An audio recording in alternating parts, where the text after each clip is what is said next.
Bonjour, je m'appelle Irène Landau, je suis coach et psychothérapeute et je dirige le centre de la guérison psychosomatique à Jérusalem. Aujourd'hui, nous évoquons le problème de l'énergie, spécialement en rapport avec la fête de Pessah. Et nous allons essayer de comprendre qu'est-ce que ça signifie, donc, cette énergie au niveau de la fête de Pessah. Tout d'abord, il faut comprendre que l'être humain possède en lui-même une énergie vitale. C'est-à-dire que nous naissons avec un capital d'énergie, un potentiel, une force qui s'appelle l'énergie vitale. Et cette force, si vous voulez, elle varie en fonction des événements de notre vie, des événements émotionnels, des événements physiques, et elle nous permet, si vous voulez, c'est elle qui nous maintient en vie et qui nous permet de faire tout ce que nous faisons. Alors cette énergie vitale, c'est le moteur, si vous voulez, le moteur énergétique, on peut dire, de notre existence. Alors pourquoi j'ai décidé de parler de l'énergie en rapport avec la fête de Pessah? Parce que justement, il y a un rapport direct, parce qu'en réalité, si vous voulez, cette énergie vitale, comme je le dis, elle varie en fonction de ce qui nous arrive, elle varie en fonction des moments de l'année, elle varie en fonction de nos émotions, et elle varie donc énormément. Alors, quel rapport, vous allez me demander, avec la fête de Pessah? Eh bien, si vous voulez, déjà, il faut comprendre comment nous fonctionnons, tout d'abord, et si à partir du moment où nous comprenons comment nous fonctionnons, nous allons comprendre exactement le sens de la fête de Pessah en rapport avec l'énergie.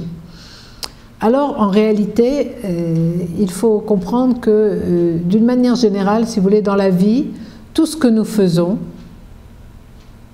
est destiné à maintenir cette énergie vitale, à la faire fonctionner et à l'augmenter. Ça veut dire tout ce que, si vous voulez, les gens, d'une manière générale, les êtres humains accomplissent dans leur vie, tout ce qu'ils souhaitent, tout ce qu'ils désirent faire, accomplir, a un rapport avec cette énergie vitale. C'est-à-dire si, par exemple, on désire faire remonter cette énergie, chacun a des moyens bien particuliers. Si, par exemple, on demande à une personne qu'est-ce qui va lui faire plaisir, qu'est-ce qui va vraiment faire qu'elle va se sentir mieux, elle va être dans un bien-être supérieur, eh bien, chacun va nous répondre quelque chose d'autre. Il y a des gens qui vont nous dire, par exemple, moi j'aime aller au restaurant, ça va me faire très plaisir. Il y a des personnes qui vont nous dire, moi j'adore, par exemple, aller à la piscine, moi j'adore chanter, moi j'adore lire, etc. Donc, en fait, qu'est-ce que ça signifie? Ça signifie tout simplement que nous essayons à tout moment de la journée, de l'année, des mois, de faire remonter cette énergie vitale. C'est-à-dire, par exemple, pour entretenir notre corps, nous sommes bien obligés de l'entretenir, nous mangeons à heure fixe, environ toutes les 3 heures, toutes les 4 heures, toutes les 5 heures.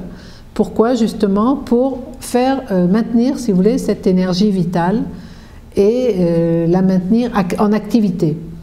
Tout le monde sait que si on n'a pas mangé depuis longtemps, par exemple dans un jour de jeûne, nous nous trouvons, disons, un peu défaillants, fatigués, épuisés, mal dans notre peau, justement parce que, si vous voulez, notre âme, notre énergie spirituelle, elle a aussi besoin d'un support matériel pour fonctionner.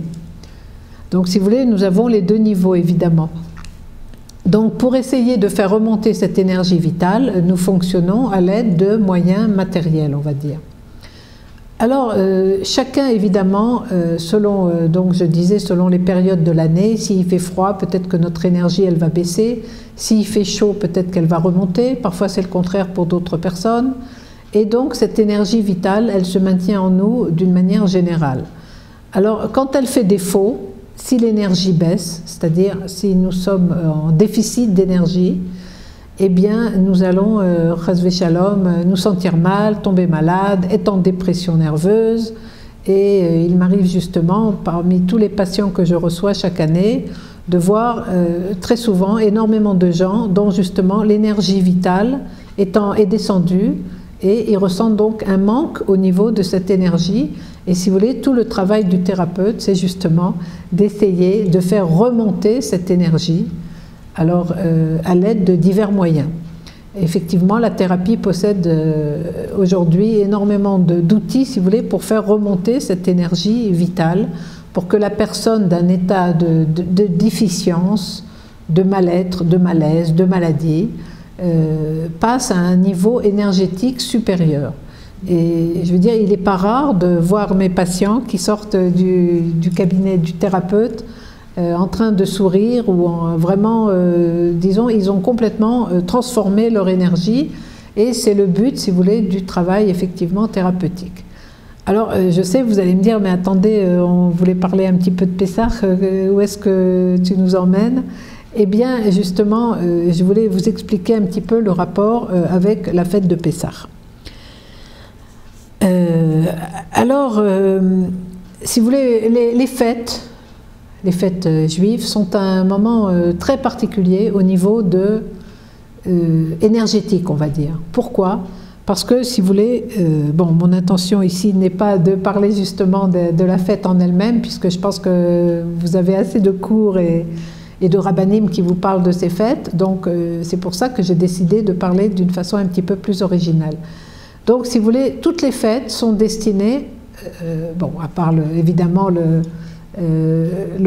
si vous voulez, les fêtes, elles ont une signification dans le judaïsme, etc. Donc moi, je ne vais pas revenir là-dessus. Mais ce que je voudrais vous expliquer, c'est qu'au niveau énergétique, si vous voulez, les fêtes ont aussi, à l'arrière-plan, on va dire, hein, en second plan, un but un peu particulier, qui est celui, si on analyse bien, de faire remonter nos énergies. Alors pourquoi? Justement parce que on nous demande au moment de Pessah, par exemple, ou de Shavuot ou de Sukkot, on nous demande d'abord de faire des choses particulières. Voilà, à Sukkot, on va construire la soukha, ça va mettre en route une certaine énergie. À Shavuot aussi, on va faire certaines choses spécifiques. Et à chaque fête, si vous voulez, on va faire des choses spécifiques, particulières, qui correspondent évidemment à chaque moment de l'année.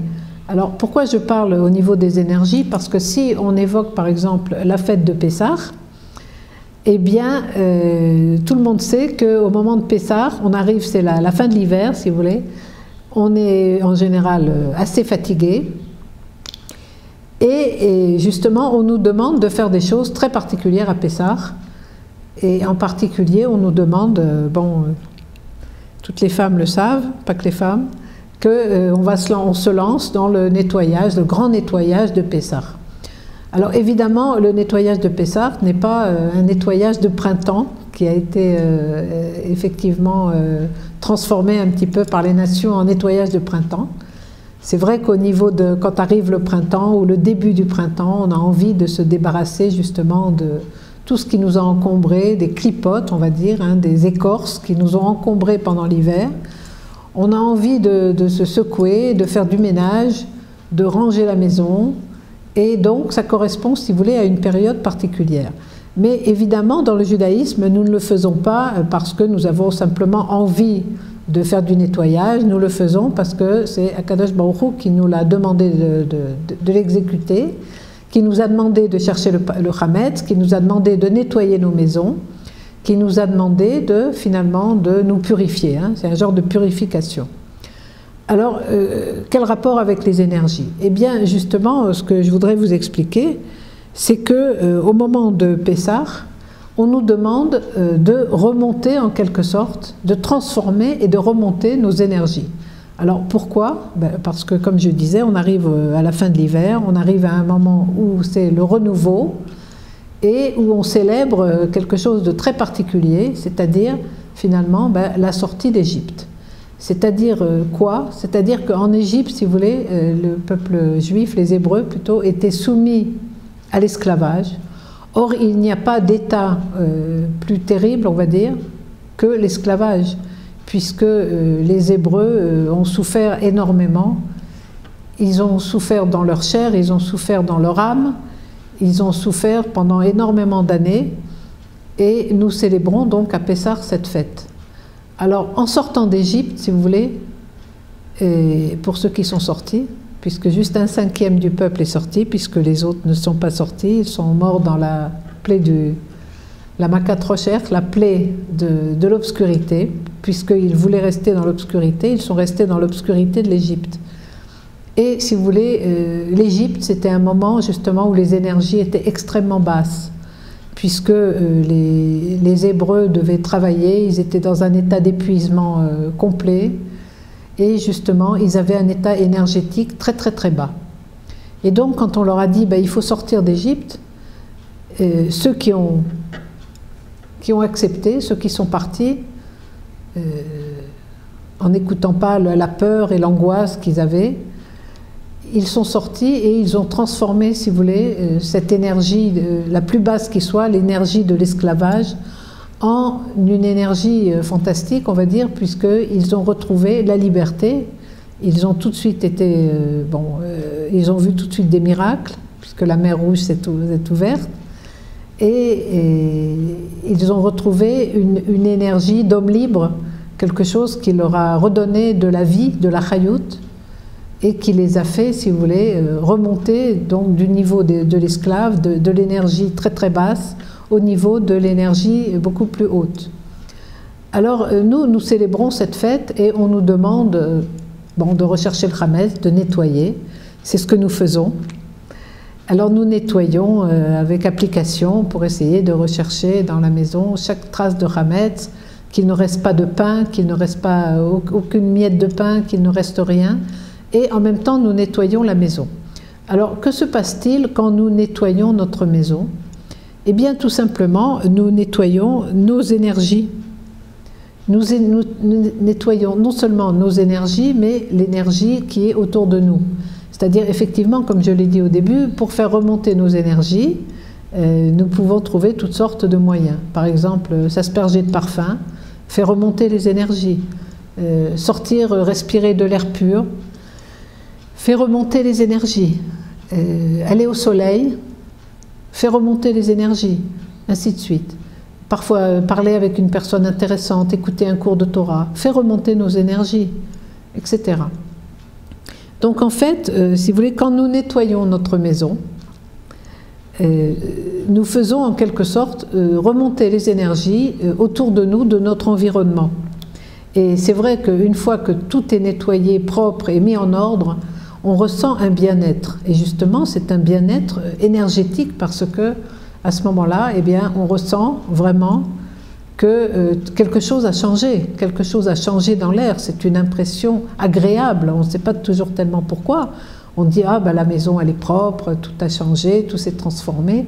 Oui, mais c'est parce que surtout, en fait, eh bien, notre lieu énergétique s'est transformé et en faisant le ménage, si vous voulez. Je pense que les femmes le savent aussi, les hommes aussi, ceux qui font le ménage, qu'on se sent évidemment mieux quand une maison est propre et que quand tout est complètement dérangé, enfourbi, sale, etc. Donc, si vous voulez, du point de vue énergétique, c'est aussi très important parce qu'à Pessah, si vous voulez, il y a un renouvellement complet d'énergie. On bouscule toutes nos énergies. Et c'est très important. Alors, je pense à cette thérapeute qui avait été appelée en plein milieu alors qu'elle était occupée avec un patient. Et il y a quelqu'un qui l'avait appelée et qui lui avait dit « Ouh là là, il faut absolument que vous me receviez immédiatement parce que je me sens tellement mal que, Chas Shalom, je vais me suicider. » Bon. Alors, et cette thérapeute lui avait dit « Écoutez, voilà ce que vous allez faire. Comme je ne peux pas vous recevoir immédiatement, je suis déjà occupée. Vous allez venir dans 1 heure, en urgence, mais avant de venir, vous allez prendre un tiroir chez vous à la maison, n'importe lequel tiroir, et vous allez le nettoyer. » Alors, la personne en question, elle a fait ça. Elle a écouté, elle a ouvert un tiroir, elle a commencé à trier ce qu'il y avait dans ce tiroir, Et au bout d'une heure, elle est partie voir la thérapeute et elle lui a dit, eh bien, je me sens déjà beaucoup, beaucoup mieux. Pourquoi? Parce que justement, le fait de faire le tri, de faire du nettoyage, de ranger la maison, de trier les vêtements, alors ça redonne, si vous voulez, ça transforme toutes les énergies qui sont autour de nous. D'ailleurs, entre parenthèses, les vêtements aussi ont une énergie. C'est-à-dire, il y a des vêtements qu'on a mis depuis longtemps, par exemple, qu'on a déjà porté beaucoup, même si on les aime, qui ont perdu leur énergie. C'est pour ça que vous avez énormément de vêtements dans les armoires, mesdames, qui sont encore très bien, en bon état, parfaitement bien, mais vous n'arrivez plus à les mettre, vous n'arrivez plus à ressentir que c'est positif. Pourquoi? Justement parce que les vêtements aussi possèdent une énergie spécifique, et il y a des vêtements qui, bien qu'étant encore neufs, n'ont plus d'énergie. Et c'est la raison pour laquelle vous ne pouvez plus les porter. Il y a aussi une énergie au niveau des couleurs, c'est-à-dire que par exemple, il y a certaines couleurs qui nous attirent, pour parler des vêtements ou de notre environnement. Et à Pessah, c'est vrai, nous avons besoin de changer beaucoup de choses. Nous ressentons ce besoin de renouveau énergétique. Et pourquoi nous portons, si vous voulez, certaines couleurs qui nous attirent spécifiquement au détriment d'autres? Parce que, justement, il existe, si vous voulez, dans chaque couleur, une énergie spécifique. Et chaque énergie correspond à, si vous voulez, une émotion spécifique, un ressenti spécifique. Si, par exemple, nous sommes déséquilibrés, eh bien, vous verrez des gens qui portent la couleur violette, mauve, tous les dégradés du mauve, c'est par exemple une couleur qui nous aide à nous rééquilibrer intérieurement. Alors, si vous voulez, au niveau des fêtes, c'est vrai, on nous demande de faire des choses particulières. Par exemple, on nous demande d'acheter des vêtements neufs, d'avoir des vêtements neufs. Pourquoi? Justement parce qu'un vêtement neuf renouvelle complètement notre énergie. Hein. Rabbi Nachman de Breslev, d'ailleurs, disait qu'on ne se sent pas du tout de la même façon, la même personne, quand on porte un vêtement neuf. Et c'est la vérité, vous pouvez l'expérimenter, évidemment, vous le savez, vous l'avez déjà expérimenté. Et donc, si vous voulez, au moment des fêtes, on nous demande, donc, c'est pas par hasard, d'acheter des nouveaux vêtements pour honorer la fête, bien entendu, mais aussi pour transformer notre énergie intérieure. On demande aussi aux hommes, par exemple, de faire des cadeaux à leurs femmes, parce que ça aussi, que ce soit un bijou, que ce soit quelque chose qui lui fait plaisir, eh bien, un vêtement, ça va refaire remonter son énergie. Et au moment de chaque fête, on nous demande aussi de préparer des bons repas, parce que évidemment, la nourriture va aussi nous faire remonter les énergies, et ça, on le retrouve évidemment à chaque fête, hein, que ce soit Pessah, que ce soit Shavuot, que ce soit Rosh Hashanah, etc. Au moment de toutes les fêtes, on nous demande de faire des transformations. Et c'est quelque chose d'exceptionnel, puisque si vous voulez, ça n'existe pas chez les autres peuples. C'est quelque chose de vraiment très très spécifique au judaïsme, où on tient compte du rythme naturel des personnes et de leur état énergétique. Pourquoi? Parce que, si vous voulez, il est très important régulièrement de refaire remonter ces énergies. Il est très important de faire des transformations dans notre vie, parce que la routine, elle nous fatigue, elle nous épuise, et il y a un moment où on ressent un besoin énorme de renouveau. Et donc ces fêtes sont justement un moment idéal pour retrouver notre énergie, pour nous transformer intérieurement et extérieurement, et sortir d'Égypte, si vous voulez, sortir de la routine, sortir de l'hiver, sortir de l'état d'esclavage pour aller vers la liberté. Eh bien, ça, c'est quelque chose qui nous transforme complètement, qui transforme les énergies négatives en énergies positives. Voilà.